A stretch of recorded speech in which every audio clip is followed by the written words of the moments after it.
Lisa Harper pulled her thin jacket tighter around her body as the wind howled outside the small cave, where she sat with her 2 children. 8-year-old Danny was curled up against her left side, while 12-year-old Amy pressed close to her right side, and both kids were shaking from the cold that seemed to cut right through their clothes like sharp knives. The cave was not very deep and barely big enough for the 3 of them to sit inside, but it was the only shelter they could find when their old car had broken down on this lonely mountain road hours. Oh, the snow was falling so hard, now that Lisa could not see more than a few feet beyond the cave opening, and the wind was making a terrible noise that sounded like some kind of angry monster trying to get inside their little hiding place. She looked down at her children and felt her heart break a little more because she knew this was all her fault, and they were in this terrible situation because she had made so many bad choices in the past few months since her divorce from their father became final. Danny was the younger of her 2 children, and he had always been the brave one who never complained about anything, but now his lips were turning blue and his small body was shaking so hard that Lisa was afraid he might be getting sick from the cold. Amy was older and usually acted like she was much more grown up than her 12 years, but right now she looked like a scared little girl who just wanted her mother to make everything better and warm again. Lisa tried to remember exactly how they had ended up in this nightmare situation, and the memories came back to her like scenes from a bad movie. 3 days ago, she had been living in the small apartment she rented after the divorce and trying to figure out how to pay the rent with the little money she had left after her ex-husband had taken almost everything in the divorce settlement. She had lost her job at the insurance company 2 weeks earlier because they said they had to cut costs, and she was one of the newer employees, so they let her go first. The landlord had come to her door that morning and told her she had to be out of the apartment by the end of the week because she was behind on her rent payments and he could not wait any longer for his money. Lisa had called her sister Kate, who lived about 200 miles away in the mountains, and Kate had said they could come stay with her family until Lisa could get back on her feet and find another job somewhere. Lisa had packed everything they owned into her old car, which was a 15-year-old sedan that her ex-husband had left her because he said it was not worth anything anyway. The car had been making strange noises for months, but she did not have money to take it to a mechanic, and she hoped it would last long enough to get them to Kate's house where they would be safe and warm. They had been driving for about 4 hours when the car started making even worse noises, and then black smoke began coming out from under the hood and the engine just stopped working completely. Lisa had managed to coast the car to the side of the mountain road, but there was no cell phone signal in this remote area, and no other cars had passed by in the 2 hours they waited before the storm started getting really bad. The temperature had been dropping fast, and Lisa knew they could not stay in the car because it was not warm enough, and they did not have enough gas to keep the engine running for heat. She had seen this small cave opening in the rocky hillside next to the road and decided they should try to take shelter there until the storm passed or until someone came along who could help them. But now Lisa was starting to realize that no one was going to come along this lonely road in weather like this, and the storm was getting worse instead of better. The wind was blowing the snow sideways, and she could not even see their broken-down car anymore because it was completely covered with white powder. The cold was seeping into their bones and making them all feel sleepy, which Lisa knew was a very bad sign because she had read that people who freeze to death often feel sleepy right before they die. Danny was not talking anymore, and his breathing seemed slower than normal while Amy was trying to stay awake, but her eyes kept closing even though she was fighting to keep them open. Lisa held both of her children as close to her body as she could and tried to share what little warmth she had left, but she knew it was not going to be enough to keep them alive through the night if the temperature kept dropping the way it was. She thought about all the mistakes she had made that led them to this terrible place and wished she could go back and change everything, but there was no way to fix the past now. Her ex-husband had been right when he said she was not smart enough to take care of the kids by herself, and now she was going to prove him right in the worst possible way by letting their children freeze to death in this cave because she was too poor and too stupid to keep them safe. The wind outside was making such a loud noise that Lisa almost did not hear Danny when he whispered something about being scared and wanting to go home. She kissed the top of his head and told him everything was going to be okay, even though she did not believe it herself anymore. Amy opened her eyes and looked up at her mother with a expression that seemed much older than her 12 years, and asked if they were going to die in this cave tonight. Lisa did not know how to answer that question because she was afraid the answer might be yes, but she could not say that to her daughter, so she just held Amy tighter and told her to try to sleep and maybe the storm would be over when they woke up. But Lisa knew she was lying because the storm showed no signs of stopping, and their situation was getting more desperate with each passing hour as the cold continued to drain the life out of their bodies. Lisa was starting to feel very sleepy, and she knew that was a dangerous sign because people who froze to death often felt tired right before they died. But she was fighting to stay awake so she could take care of Danny and Amy for as long as possible. The storm outside the cave was still raging, and the wind was howling like some kind of wild animal that wanted to get inside and hurt them. Danny had stopped shaking, which worried Lisa even more because she remembered reading somewhere that when people got very cold, their bodies would stop shivering, and that usually meant they were close to freezing to death. Amy was barely breathing, and her skin felt cold and clammy when Lisa touched her face to check on her. Then suddenly there was a different sound from outside the cave that was not the wind or the snow, but something else that made Lisa lift her head and try to listen more carefully. It sounded like an animal moving around near the entrance to their hiding place, and Lisa felt scared because she did not know what kind of wild animals lived in these mountains and whether they might be dangerous to her children. A large shape appeared at the mouth of the cave, and Lisa saw that it was a dog, but not just any ordinary dog, because this animal was huge and had thick, shaggy fur that was covered with snow from the storm. The dog was looking right at them with eyes that seemed almost human in the way they showed intelligence and understanding of their situation. Lisa was afraid the dog might be wild or sick with rabies or something else that could make it attack them. But instead of growling or showing its teeth, the animal just stood there watching them with what looked like concern in its expression. The dog was bigger than any dog Lisa had ever seen before, and its fur was a mix of gray and brown colors that made it look like a wolf, except its face was more gentle and friendly than any wolf she had seen in pictures. Danny opened his eyes and saw the dog standing at the cave entrance, and instead of being scared, he smiled a little bit and whispered that the dog looked nice and maybe it could help them somehow. Amy also opened her eyes when she heard her brother talking, and she looked at the strange animal with curiosity instead of fear. The dog took a few steps into the cave, and Lisa tensed up, ready to protect her children if the animal tried to hurt them, but instead of attacking, the dog just came closer and lay down next to them in a way that seemed designed to share its body heat with the freezing family. The dog was so large that when it curled up around them, Lisa could feel the warmth coming from its thick fur, and the children immediately stopped shaking as much as they had been. After a few minutes, the dog stood up again and walked back to the cave entrance, where it turned around and looked at them with those strange, intelligent eyes, and then it made a soft barking sound that was not loud or threatening, but seemed more like it was trying to communicate something important to them. The dog walked a few steps away from the cave and then stopped and looked back at them and barked softly again, before taking a few more steps and stopping again to look back.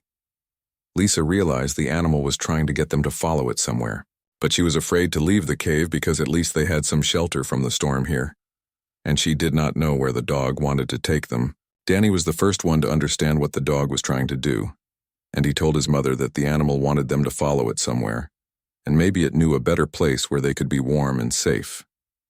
Amy agreed with her brother and said the dog seemed smart enough to know something they did not know about how to survive in this terrible weather. Lisa was torn between staying in the cave where they had at least some protection from the wind and snow, and following this strange dog into the storm where they might get lost and freeze to death even faster than they would in the cave. But then she looked at her children and saw how weak they were getting, and realized they were probably going to die anyway if they stayed where they were. The dog seemed to understand that Lisa was having trouble making up her mind, because it came back into the cave and gently nudged Danny with its nose, and then did the same thing to Amy as if it was trying to encourage them to get up and follow it. The animal's fur was surprisingly warm and soft when it touched them, and both children seemed to feel better just from that small contact. Lisa made her decision and told the children they were going to follow the dog, because they did not have any other options left, and maybe the animal knew something about this area that could save their lives. She helped Danny and Amy get to their feet, and they all walked to the cave entrance where the dog was waiting for them with what looked like patience and understanding. The storm outside was still terrible, and the snow was falling so hard that Lisa could barely see anything beyond a few feet in any direction, but the dog seemed to know exactly where it was going, and started walking along what appeared to be some kind of path through the rocks and trees. Lisa held on to both of her children's hands, and they followed the dog, even though she was scared they might all fall off a cliff or get lost in the blizzard. The dog moved slowly enough that the family could keep up with it, and every few minutes, it would stop and look back to make sure they were still following and had not fallen behind. The animal seemed to know exactly where to step to avoid the deepest snowdrifts and the most dangerous parts of the rocky terrain. They walked for what felt like a very long time through the howling wind and blinding snow, and Lisa was starting to think they had made a terrible mistake by leaving the cave when she noticed that the dog never seemed to slip or stumble, even though the ground was covered with ice and snow. The animal moved with a confidence that suggested it had walked this path many times before and knew every step of the way. Danny was getting very tired and Amy was starting to stumble more often, but the dog seemed to sense when they needed to rest and would stop walking until they caught their breath before continuing on the mysterious journey through the storm. After walking through the terrible storm for what seemed like hours, Lisa began to notice that something strange was happening to the weather around them, because even though she could still hear the wind howling in the distance, the snow was not falling as hard on them anymore, and the air felt slightly warmer than it had been back at the cave. The dog continued to lead them along the invisible path, and Lisa noticed that the animal never seemed to get tired or confused about which direction to go,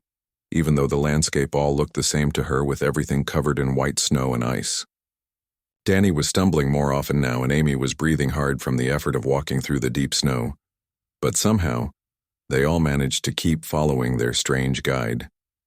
Then suddenly the dog stopped walking and sat down in what appeared to be a small clearing surrounded by tall pine trees that were so thick with snow on their branches that they looked like giant white sculptures. Lisa looked around trying to figure out why the dog had stopped here, because she could not see anything special about this place that would make it a good spot to rest. But then Danny pointed ahead of them and said he could see lights through the trees, and when Lisa looked in the direction her son was pointing, she saw something that made her think she must be hallucinating from the cold, because what she was seeing could not possibly be real. There in front of them through the swirling snow was the enormous mansion that looked like something from a fairy tale or a movie about rich people who lived in castles. The building was at least 3 stories tall and had dozens of windows that were all glowing with warm yellow light that looked incredibly welcoming after the cold darkness they had been walking through. The mansion had a design that seemed somehow wrong to Lisa's eyes, because the angles of the walls and roof did not look quite right, and the proportions of the windows and doors seemed too perfect in a way that made her feel slightly dizzy when she tried to focus on the details. The building materials looked like they might be made of stone or marble,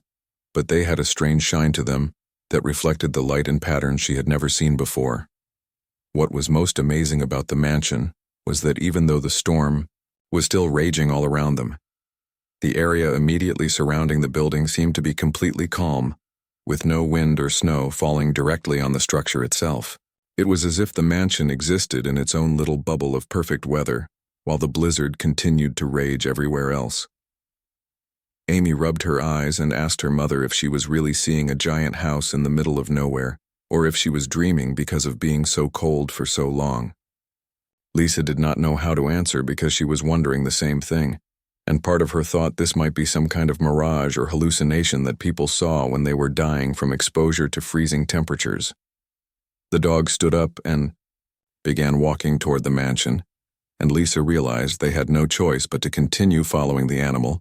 because even if the building was not real, they could not survive much longer in the storm. As they got closer to the mansion,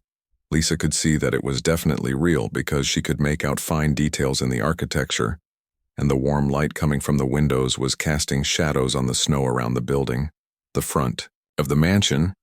had a wide set of steps leading up to double doors that were at least twice as tall as normal doors, and appeared to be made of some kind of dark wood that had intricate carvings covering every inch of the surface. The carvings showed patterns and designs that Lisa did not recognize, but they seemed to move and shift slightly in the flickering light, which made her feel even more confused about what was happening. There were tall columns on either side of the entrance that supported a covered porch area, and the columns appeared to be made of the same strange material as the rest of the building, with that unusual shine that made them look almost like they were glowing from within. The roof of the mansion had several chimneys from which warm smoke was rising straight up into the air, without being blown around by the wind that was still howling just beyond the calm area surrounding the building. Danny was staring at the mansion, with his mouth open, and he whispered that it looked like the castle from one of his favorite movies, except this one was real, and right in front of them in the middle of a mountain storm. Amy was also amazed by the sight, but she seemed more suspicious than excited, and she asked her mother how there could be such a huge house in this remote location where they had not seen any other buildings or even roads that would allow people to bring in the materials needed to construct something so elaborate. Lisa did not have answers to any of these questions because the mansion seemed impossible in every way, but she was too cold and tired to worry about logic when there was warm light and possible shelter just a few yards away from where they stood. The dog had reached the bottom of the steps leading to the front doors, and it turned around to look at them, with those intelligent eyes that seemed to be encouraging them to hurry up and follow. As they approached the base of the steps, Lisa noticed that the ground around the mansion was not covered with snow, even though snow was falling heavily just a few feet away in all directions. The area within about 20 feet of the building seemed to have its own climate that was much warmer and calmer than the raging storm that surrounded this strange pocket of peace. The dog climbed the steps and sat down directly in front of the massive double doors as if it was waiting for something to happen, and Lisa realized that someone or something inside the mansion must know they were coming, because how else would a dog be able to lead them to such a place, unless it belonged to whoever lived in this impossible building. Lisa helped her children climb the steps, which were made of the same strange material as the rest of the mansion, and felt warm under their feet, despite the freezing temperatures they had just escaped from. When they reached the top of the steps and stood in front of the enormous doors, Lisa could see that the carvings on the wood were even more intricate and beautiful than they had appeared from a distance. The doors seemed to be waiting for them to approach, and Lisa raised her hand to knock. But before she could touch the wood, the doors began to open by themselves with a soft sound that was like music playing very quietly. The massive doors swung open silently to reveal an entrance hall that was so beautiful and warm that Lisa felt like she was stepping into a dream after the nightmare they had just survived in the freezing storm. The inside of the mansion was even more impossible than the outside, because the rooms seemed to stretch much farther than the building should have been able to contain, and the ceiling was so high that Lisa could barely see where it ended in the shadows above them. The floor was made of polished stone that reflected the light from dozens of candles and lamps that were placed throughout the huge space, and the walls were covered with tapestries and paintings that showed scenes of places Lisa did not recognize, but that looked peaceful and beautiful. The air inside was perfectly warm and smelled like flowers and fresh bread, which made Lisa realize how hungry they all were, since they had not eaten anything except gas station snacks for the past 2 days. Standing in the center of the entrance hall was an elderly man who looked to be about 70 years old, with white hair and a kind face that was smiling at them with genuine warmth and welcome. The man was wearing clothes that looked old-fashioned, but very well made, and he moved toward them with the careful steps of someone who was used to being around people who might be frightened or confused. The man spoke to them in perfect English, but his voice had a strange quality to it that made every word sound very clear and precise, like he was choosing each word very carefully before saying it out loud. He told them his name was Henry, and that he had been expecting them to arrive tonight because the dog had told him about their situation and guided them safely through the storm to his home. Lisa was confused about how the dog could have told this man anything, since animals could not talk, but she was too exhausted and grateful to be somewhere warm to ask too many questions right away. Henry seemed to understand that they were all very cold and tired and hungry, so he immediately began taking care of them like they were family members who had come for a visit. Henry brought them thick, warm robes to put on over their wet clothes, and he showed them to chairs near a huge fireplace where logs were burning with flames that gave off more heat than any fire Lisa had ever felt before. The dog that had led them through the storm came inside and lay down on a large cushion near the fireplace like this was its normal place to rest in the evening. Amy noticed that even though there were many candles and lamps burning throughout the room, none of them seemed to cast the shadows that lights usually made, and when she mentioned this to her mother, Lisa looked around and realized her daughter was right, because the light in the mansion seemed to come from everywhere. at once instead of from specific sources. Henry brought them bowls of soup that was the most delicious food any of them had ever tasted, and warm bread that was still soft from the oven, and hot tea that warmed them from the inside and made them feel like they were coming back to life after nearly freezing to death in the cave. Danny ate 3 bowls of soup and told Henry it was the best food he had ever had, which made the old man smile with pleasure. While they ate, Henry asked them questions about how they had ended up in the storm, and Lisa found herself telling him the whole story about her divorce and losing her job and having to leave their apartment, and how their car had broken down on the mountain road. Henry listened to everything she said with careful attention and made sympathetic sounds when she described the worst parts of their recent troubles. Danny was fascinated by the dog that had saved them, and he asked Henry what kind of animal it was because it seemed much larger and smarter than any dog he had ever seen before. Henry told him the dog's name was Scout, and that Scout was very special and had been helping people who got lost in the mountains for many years. Amy was more interested in the mansion itself, and she asked Henry how such a large building could exist in such a remote location, and how he was able to keep it so warm and comfortable when there was such a terrible storm raging outside. Henry smiled at her questions and said that his home had some very unusual features that he would be happy to explain to them when they had rested and recovered from their ordeal. After they finished eating, Henry showed them to bedrooms on the 2nd floor of the mansion, and each room was more beautiful than anything they had ever seen, with comfortable beds and warm blankets and windows that looked out over the mountain landscape. Lisa's room had a view of the storm that was still raging beyond the calm area around the mansion, and she could see that the weather had not improved at all, even though they were now safe and warm. Inside, Danny's room had shelves full of books and toys that looked like they had been chosen specifically for a boy his age, and he was amazed to find several games and puzzles that he had always wanted, but that his mother had never been able to afford. Amy's room had a desk with art supplies and beautiful notebooks, and she found clothes in the closet that were exactly her size and style. Henry told them they should sleep as long as they needed to, and that he would have breakfast ready for them whenever they woke up, and that they were welcome to stay in his home for as long as they wanted. He said they did not need to worry about anything because they were completely safe now, and he would make sure no harm came to them.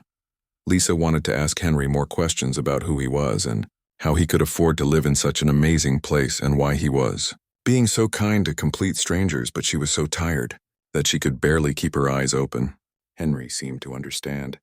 that she needed rest more than answers right now, and he gently encouraged her to sleep and said they would have plenty of time to talk in the morning. That night Lisa slept more peacefully than she had in months, and for the first time since her divorce she did not have nightmares about being homeless or unable to take care of her children. Danny and Amy also slept deeply and safely, and Scout the dog spent the night moving quietly between their rooms like a guardian, making sure they were all comfortable and protected. When Lisa woke up the next morning, she looked out her window and saw that the storm had finally stopped, and the sun was shining on a landscape that was covered with fresh white snow that sparkled like diamonds in the bright light. Lisa woke up feeling more rested than she had in months, and for a moment she forgot where she was until she looked around the beautiful bedroom and remembered the incredible events of the previous night. She got dressed in some of the clean clothes that Henry had somehow provided in exactly her size, and went downstairs to find Danny and Amy already sitting at a large dining table eating breakfast with Henry. The children looked much better after a good night's sleep and a warm meal, and they were chattering excitedly about all the amazing things they had discovered in their rooms. Danny was telling Henry about the books and games he had found, while Amy was describing the art supplies and beautiful clothes that had appeared in her closet as if by magic. Henry served Lisa a breakfast that was even more delicious than the soup they had eaten the night before, and he seemed genuinely happy to see that his guests were feeling better and recovering from their terrible experience in the storm. Lisa thanked him for his incredible kindness,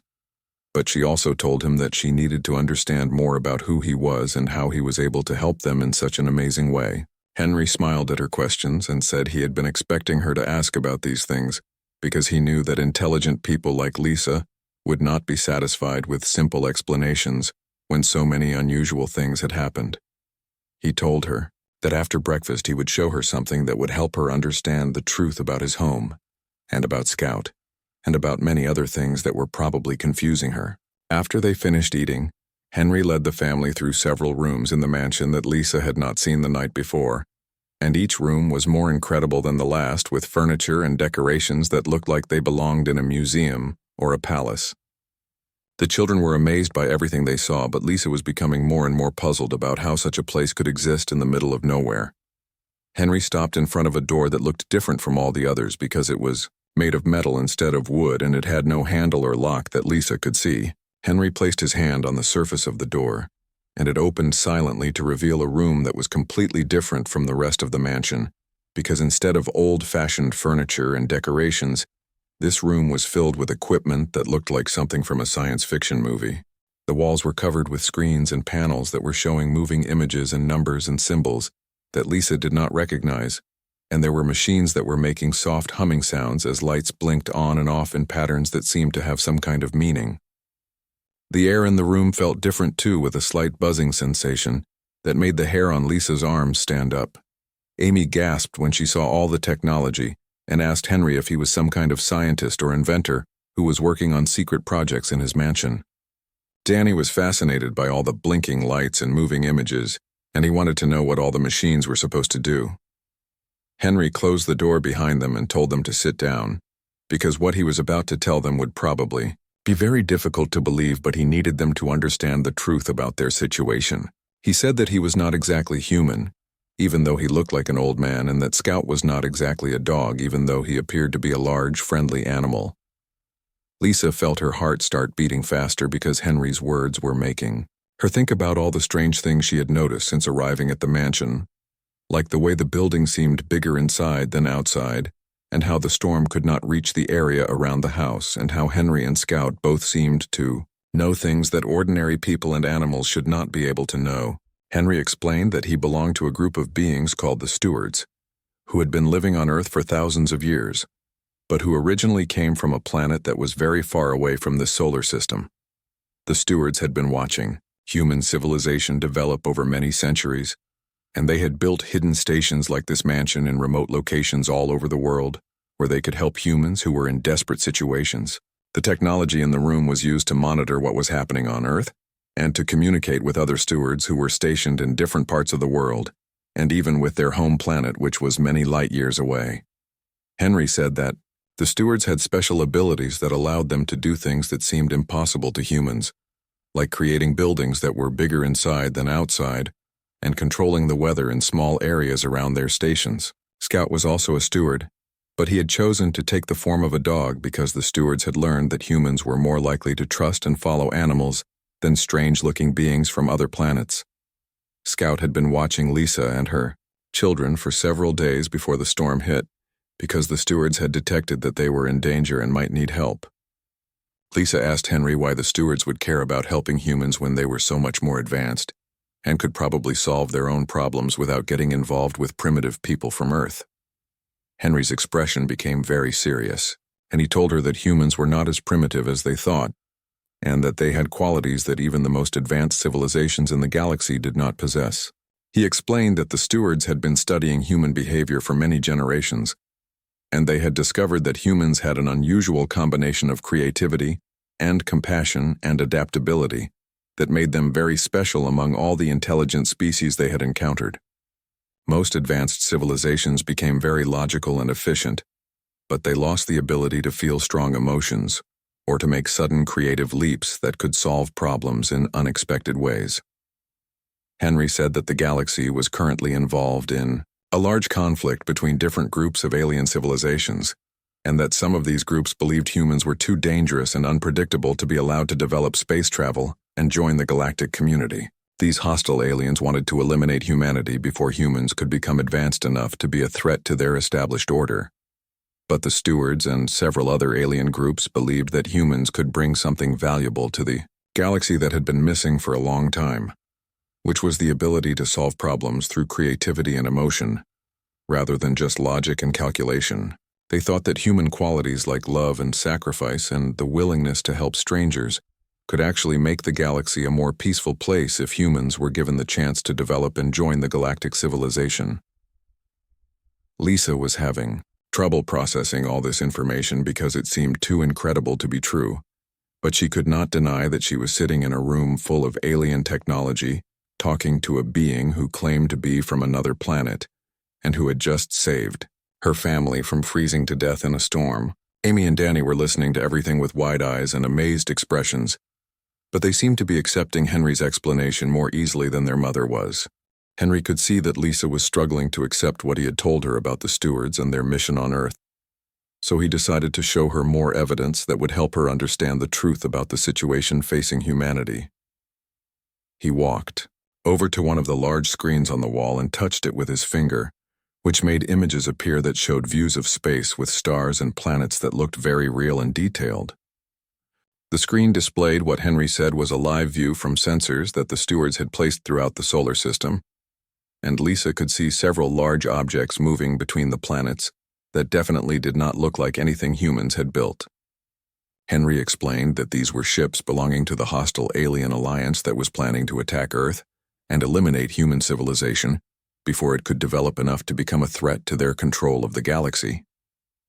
Amy asked Henry how many ships were coming and when they would arrive at Earth, and Henry's expression became very grim as he told her that the invasion fleet contained over 200 vessels and would reach Earth in approximately 6 months. He said that the hostile aliens had been planning this attack for several years, but they had accelerated their timeline because they had recently obtained detailed information about Earth's military capabilities and defense systems. Lisa felt a chill run down her spine as she realized what Henry was implying,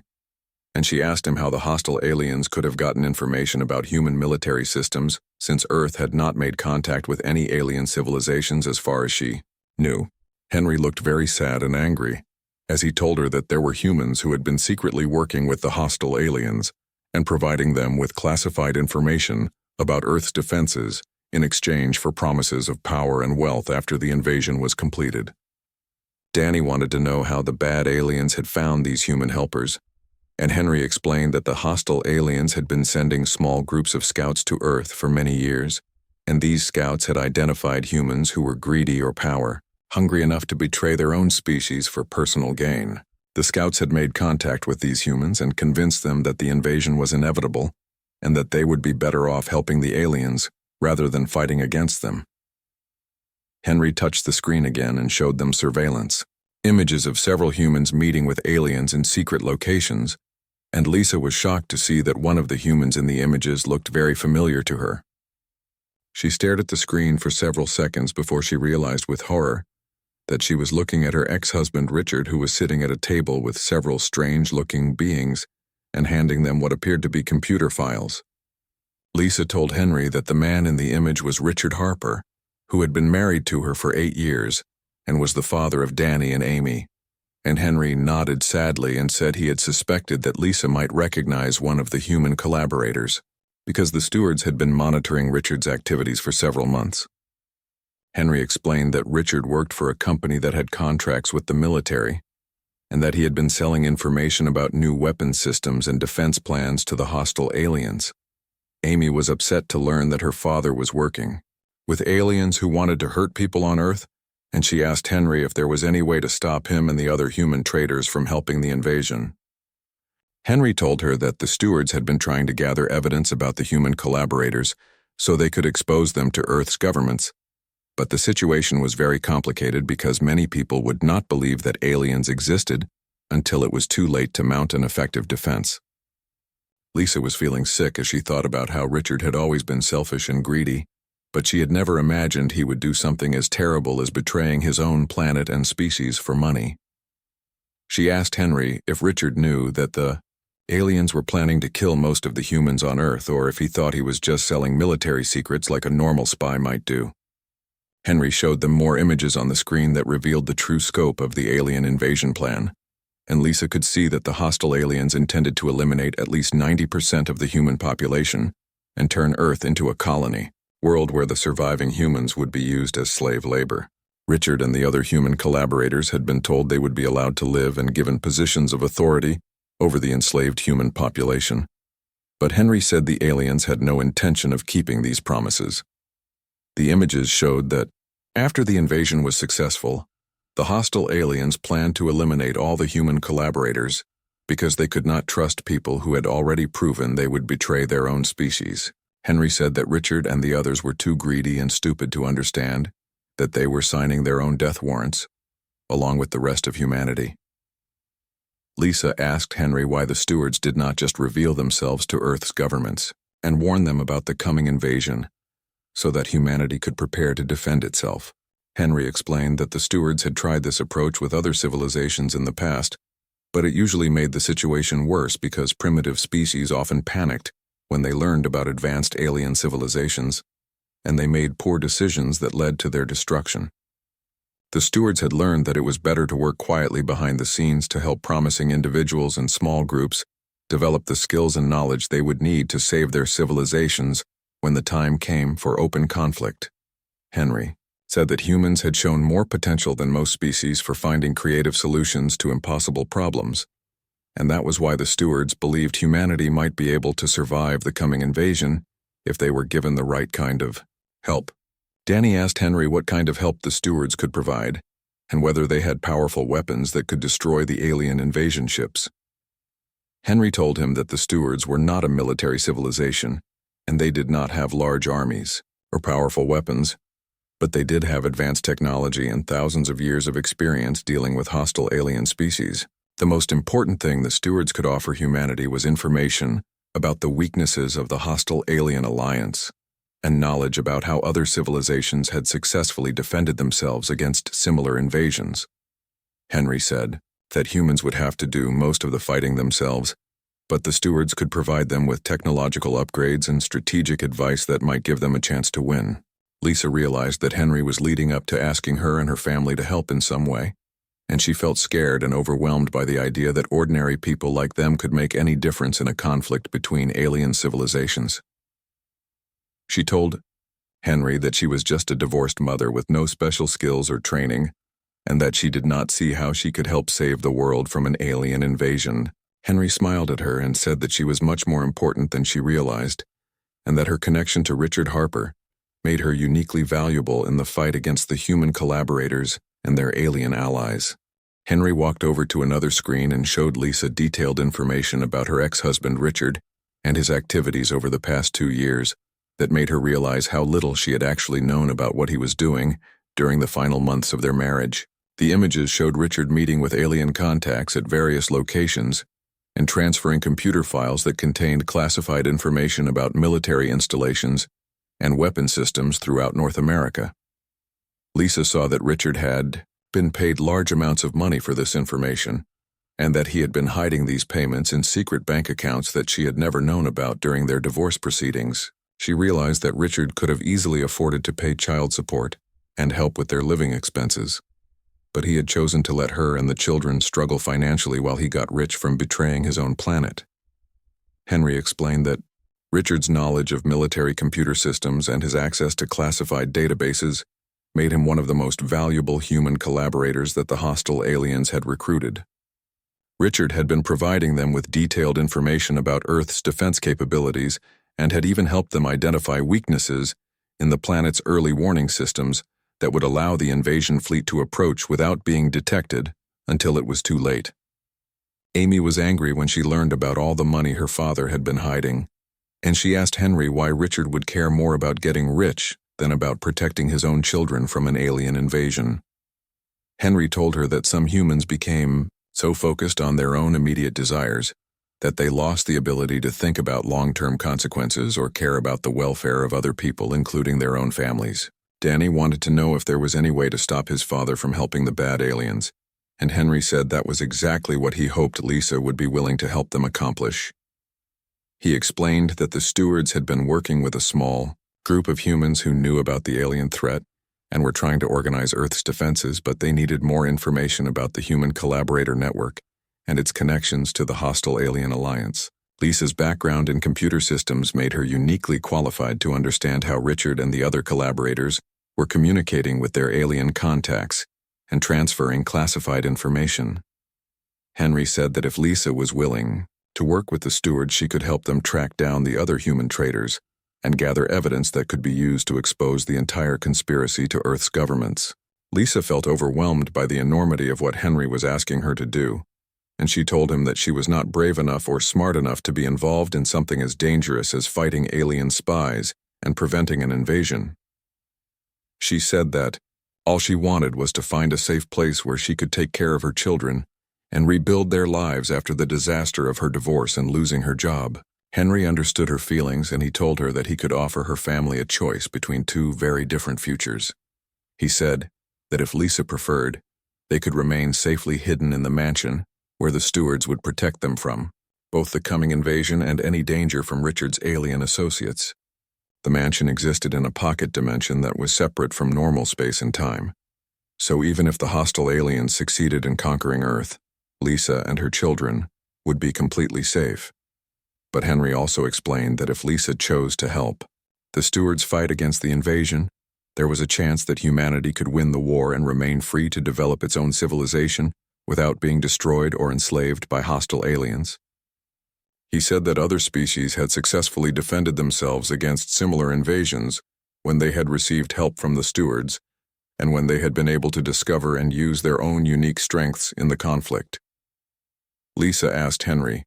what would happen to Danny and Amy if she decided to help the stewards, because she could not bear the thought of putting her children in danger after everything they had already been through. Henry assured her that the children would remain safely in the mansion regardless of what she chose to do, and that they would be cared for and protected by the stewards until the crisis was resolved one way or another. Amy surprised everyone by saying that she thought her mother should help fight the aliens because it was not fair for bad people like their father to hurt innocent people on Earth just so they could get rich. She said that even though she was scared about her mother being in danger, she would rather have Lisa try to save the world than hide in safety while billions of people were killed or enslaved. Danny agreed with his sister and said that their mother was the smartest person he knew, and that if anyone could figure out how to stop the bad aliens, it would be Lisa. He told her that he and Amy would be okay in the mansion with Henry and Scout, and that they wanted her to help save all the other children on Earth who did not have a safe place to hide.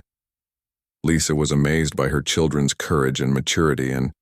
she realized that they had inherited the best human qualities that Henry had described as being so valuable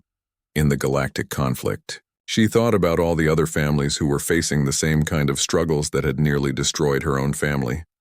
and she knew that she could not live with herself if she remained safe while those people were left to face the alien invasion without help. Henry told Lisa that if she decided to help the stewards, she would be working with other humans who had been secretly trained in advanced technology and tactics that would give them a chance to defeat the much larger and more powerful alien invasion force. He said that the key to victory would not be matching the aliens in terms of raw military power, but rather using human creativity and adaptability to find unexpected solutions that the aliens would not anticipate. Lisa would be given access to steward technology that would enhance her natural abilities and allow her to hack into alien communication systems and computer networks in ways that would have been impossible using only human technology. She would also be working with a team of other humans who had been chosen for their special skills and their commitment to protecting Earth from the alien threat. Henry warned Lisa that the mission would be extremely dangerous and that there was a significant chance she might be killed or captured by either the hostile aliens or their human collaborators, including possibly Richard himself.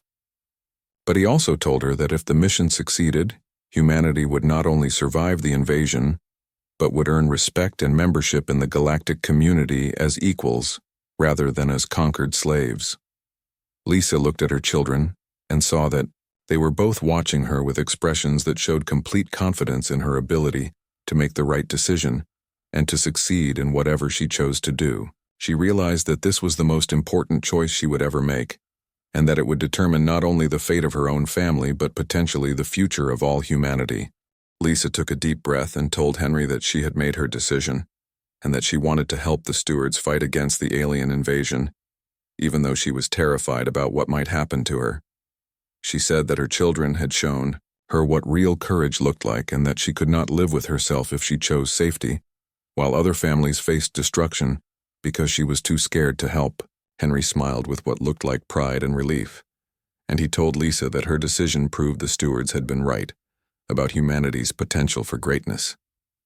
He said that over the next few weeks she would be trained in the use of advanced technology and given access to information that would help her understand exactly how the human collaborator network operated and how to disrupt their communications with the hostile alien alliance. Danny and Amy hugged their mother and told her they were proud of her for being brave enough to help save the world, and that they would be waiting for her to come back safely when the mission was completed. Henry promised them that he and Scout would take very good care of the children, and that the mansion had many amazing things to explore and learn about, while Lisa was away working with the other human defenders. Over the following month, Lisa underwent intensive training that transformed her from an ordinary divorced mother into a skilled operative, capable of using technology that seemed like magic compared to anything humans had developed on their own.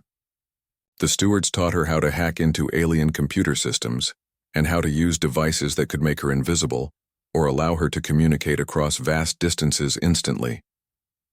Lisa also met the other humans who had been recruited by the stewards, and she was amazed to discover that they came from all walks of life, including teachers and mechanics and doctors and farmers,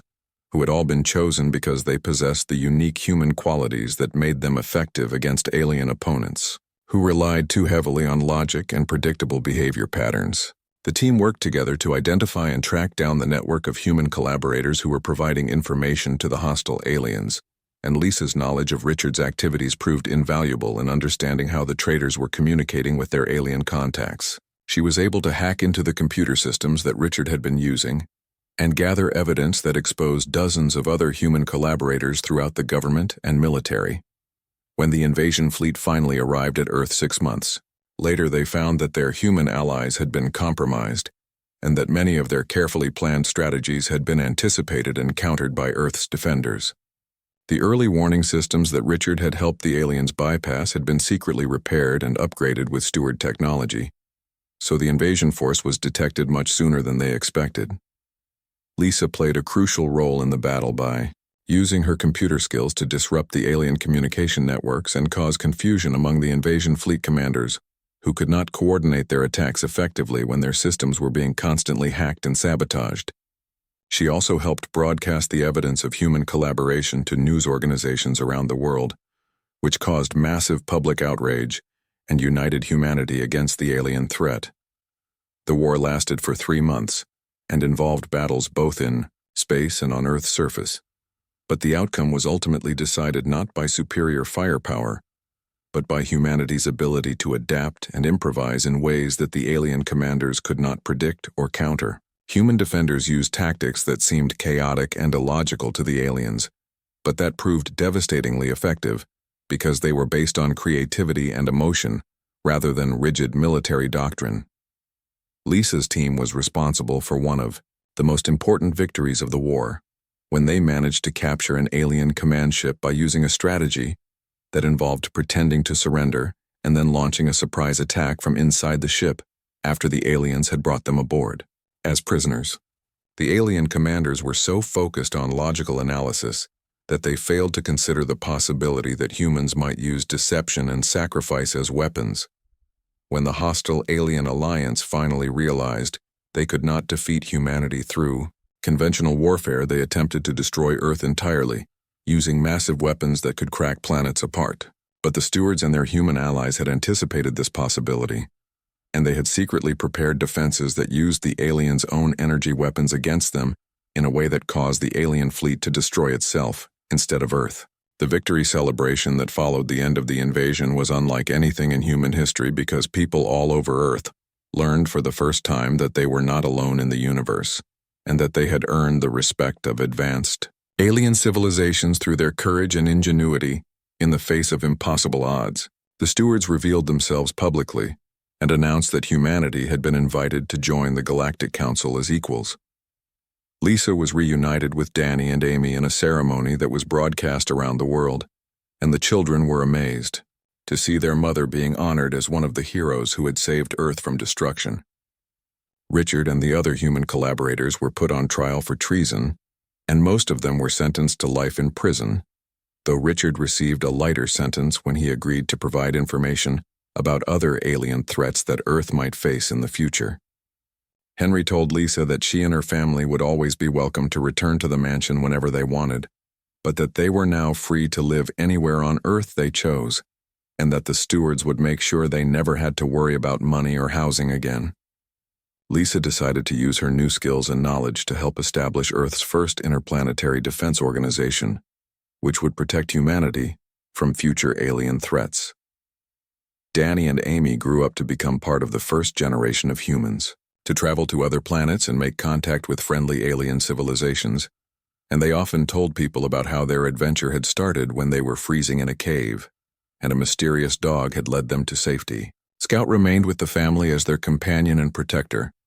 and though he still looked like a large, friendly dog, everyone who knew him understood that he was much more than he appeared to be. Years later, when Lisa looked back on that terrible night when she thought her family was going to die in the storm, she realized that their greatest disaster had actually been the beginning of the most amazing adventure any human family had ever experienced, and that sometimes the worst moments in life could lead to outcomes that were more wonderful than anyone could ever imagine.